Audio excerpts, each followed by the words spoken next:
पिछले 30-40 साल के अंदर जो इंसान की हिस्ट्री को अगर आप देखें तो जो चेंज आई है ना इंसान की सोच के अंदर, वो चेंज ये आई है कि इंसान ने अपने आप को एक फाइनेंशियल बीइंग समझ लिया है। यानी हम अपने इर्द गिर्द देखें, अगर किसी साहब के 4 बच्चे हैं और उनसे पूछें कि क्या आपके बच्चे कामयाब हैं, तो वो बताने वाला ये बताएगा कि जो मेरा बड़ा बेटा है ना, वो 2 लाख रुपए की एक नौकरी करता है एक बैंक में, वो बहुत कामयाब है।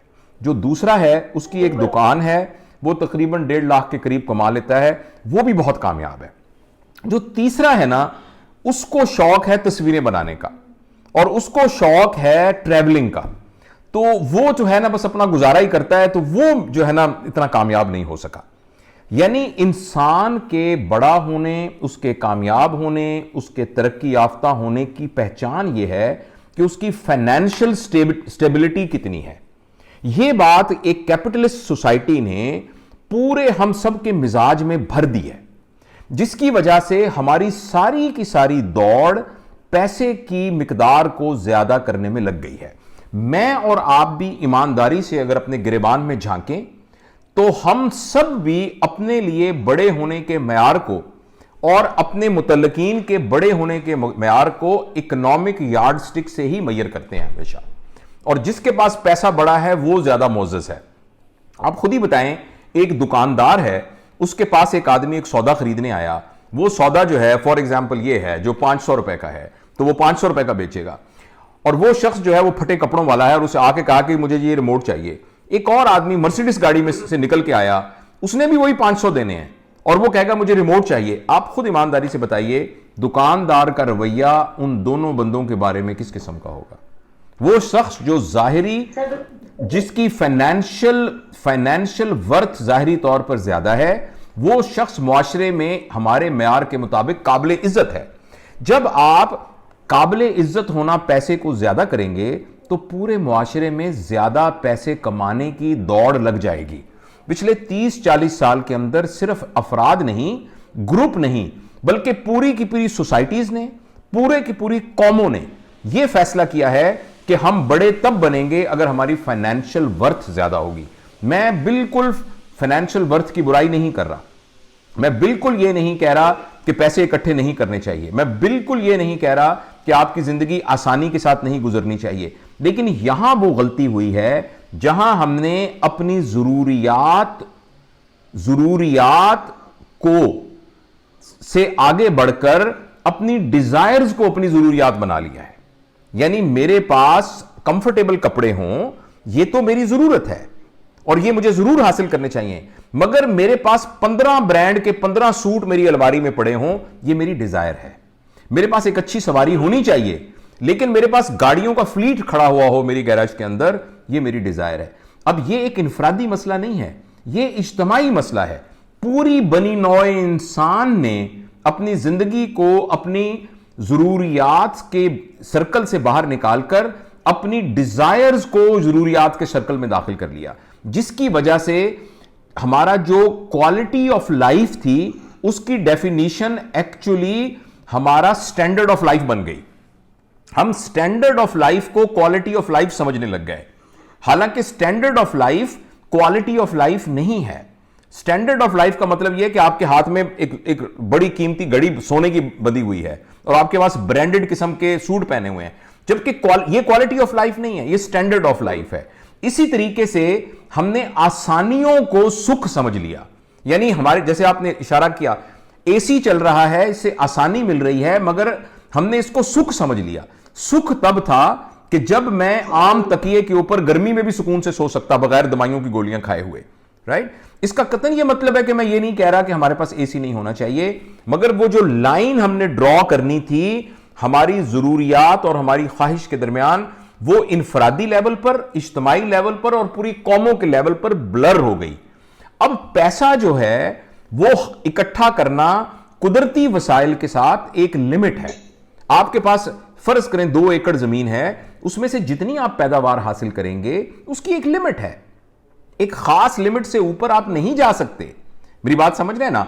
लेकिन हमारी चूंकि ख्वाहिशात बहुत ज्यादा हैं, लिहाजा हमें 6 फैक्ट्रियां बनानी पड़ी, क्योंकि 6 फैक्ट्रियों से उतना कुछ इकट्ठा किया जा सकता है जो उसकी निस्बत 1000 गुना जमीन भी आप हो तो उसमें से आप कुदरती नहीं निकाल सकते। तो आहिस्ता आहिस्ता चूंकि हमारी जरूरियात, हमारी डिजायर्स हमारी जरूरियात में कन्वर्ट हो गई, तो हमारा वे ऑफ लाइफ आर्टिफिशियल हो गया। और उस आर्टिफिशियल वे ऑफ लाइफ को मेंटेन करने के लिए फिर हम एक और सलकर में पड़ गए।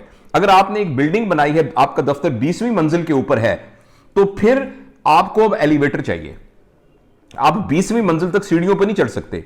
पहले लोग एक गांव से दूसरे गांव तक पैदल जाया करते थे। अच्छा, अब चूंकि आप सीढ़ियां इस्तेमाल नहीं करते, लिहाजा आपकी फिजिकल हेल्थ भी बहुत बेहतर नहीं होगी।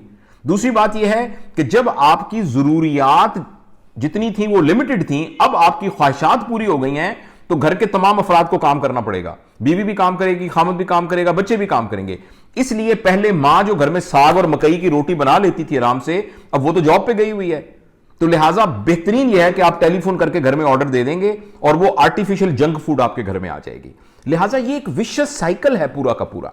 और ये विशेष साइकिल के पीछे अगर आप कहें कि एक बुनियाद इसकी क्या है, इसकी एक सिर्फ बुनियाद यह है कि इंसान ने अपने आप को एक बायोलॉजिकल बीइंग समझने की बजाय अपने आप को एक फाइनेंशियल बीइंग समझ लिया है। प्लीज हमें इस बात को सोचना चाहिए कि हम फाइनेंशियल बीइंग्स नहीं हैं। फाइनेंस हमारी जरूरत है, इसमें कोई शक नहीं है, लेकिन we are biological beings, we are not financial beings, right. तो पर्माकल्चर का पूरा कॉन्सेप्ट हमें यह बताता है कि हम अपना बायोलॉजिकल होना, अपनी फिजिकलिटी का बाकी तमाम जानदारों की तरह एक जानदार होना यह समझें। और इस सिलसिले में जो हमारे रिलेशन बाकी जानदारों के साथ हैं, यानी हमारे पौधों के साथ, यानी हमारे दूसरे जो जानदार हैं, जो जीरू हैं, उनके साथ, और उसके नतीजे में जो हमारी मदर अर्थ है, जो जमीन है, जो कि असल रिसोर्सेज की यानी पूरा एक मंबा है और खजाना है, उसके साथ जो हमारा रिलेशनशिप है, इस रिलेशनशिप को हम समझें। तो लिहाजा जितनी जितनी पर्माकल्चर से सिर्फ यही मुराद नहीं है कि हम ताजा ऑर्गेनिक फूड उगाएं और हम यानी प्लास्टिक ना बनाएं, हम जो चीजें बनाएं वो तमाम हों जो कि बायोडिग्रेडेबल हों, सिर्फ ये मकसद नहीं है। पर्माकल्चर हमें यह भी बताता है कि जो हमारी आर्टिफिशियल जिंदगी है, वो जैसे हमारी अगर सेहत बहुत अच्छी है और हमारे पास जबरदस्त रजाई मौजूद है, एक रजाई यानी एक कॉटन की रजाई मौजूद है, तो हमें बिजली के हीटर या गैस की हीटर की जरूरत ही नहीं है। तो इसका मतलब यह है कि अपनी सेहत को बेहतर रखकर अपने बायो सिस्टम को इस तरह करना कि आपको कमरे को गर्म करने के लिए आर्टिफिशियल चीज की जरूरत ना पड़े, ये पर्माकल्चर है। आप अपने घर के डिजाइन को आपने ऐसे किया कि शाम को आप खिड़कियां खोलें और ताजा हवा आ जाए और आपको एसी की जरूरत ना पड़े, तो इसका नाम एक पर्माकल्चर है। यानी जितना जिंदगी को हम ऑर्गेनिक करना शुरू करेंगे, और ऑर्गेनिक से कॉम्प्लिकेट यानी ख्याल, मुश्किल ख्याल नहीं है, ये सिंपल सी बात यह है कि हर वो चीज जो हम करते हैं वो जितनी कुदरती तौर पे पैदा होती है और कुदरती तौर पर डिग्रेड होती है, यानी वो जाया होती है, उसी चीज को हम कंज्यूम करें अपने खाने में, अपने पहनने में, अपने ओढ़ने बिछोने में और अपनी जिंदगी में। तो इसका नाम पर्माकल्चर है। और इसके अगर आप बेनिफिट्स मुझसे कहें, सबसे बड़ी अहम बात तो यह है कि देखिए, फर्ज करें आपके पास करोड़ों रुपया हो, आपके पास दुनिया की सबसे जबरदस्त गाड़ी हो और आप बहुत बड़े ओहदे पर फाइज हों और आपके अपने चार्टर्ड जहाज हों, मगर आपको शुगर भी हो, आपको ब्लड प्रेशर भी हो, आपको घंटिया भी हो, ठीक है, और आपसे चला भी ना जाता हो, और लेकिन आपके पास दुनिया की सोफिस्टिकेटेड व्हील चेयर मौजूद हो जिसको आप मोटर से चला सकते हो, मगर आपकी टांगें काम ना करती हो, तो मुझे बताइए ये प्रेफरेबल है या ये प्रेफरेबल है कि आप 2 किलोमीटर 10 किलोमीटर भी चलें तो आप थके ना, आप सादा सी रोटी खाएं तो आपका पेट भर जाए, और आप गर्मी सर्दी को बहुत आराम से बर्दाश्त कर लें और आपको आराम से नींद आ जाए, ये ज्यादा बेहतर है। तो जो ही जितना जितना हम कुदरती लाइफस्टाइल को अपनाना शुरू करते हैं, जितना जितना अपनी लाइफ को ऑर्गेनिक करना शुरू कर देते हैं, या इन अदर वर्ड्स जैसे आपका टॉपिक है, जितना जितना हम पर्माकल्चर की फिलॉसफी के मुताबिक अपनी जिंदगी गुजारना शुरू करते हैं,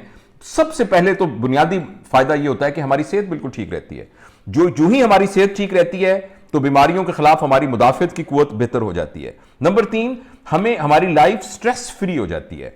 जब आप एक अच्छी सेहत में होंगे तो आप स्ट्रेस फ्री होंगे। जब आपके पास ये 3 चीजें आ जाएं तो सोशली आप बहुत इफेक्टिव होते हैं, आपकी रिलेशनिंग एबिलिटी अपनी सोसाइटी के अंदर बहुत बेहतर होती है। और ये एक ही इतना बड़ा फायदा है अपार्ट फ्रॉम ये कि आपके पैसे बचते हैं, आपके पास स्पेयर वो होते हैं, इनके अलावा यही इतना बड़ा फायदा है कि जो कि समझाने के लिए काफी है कि क्यों हमें आहिस्ता आहिस्ता अपने सोशल कल्चर को परमा कल्चर में कन्वर्ट करना चाहिए।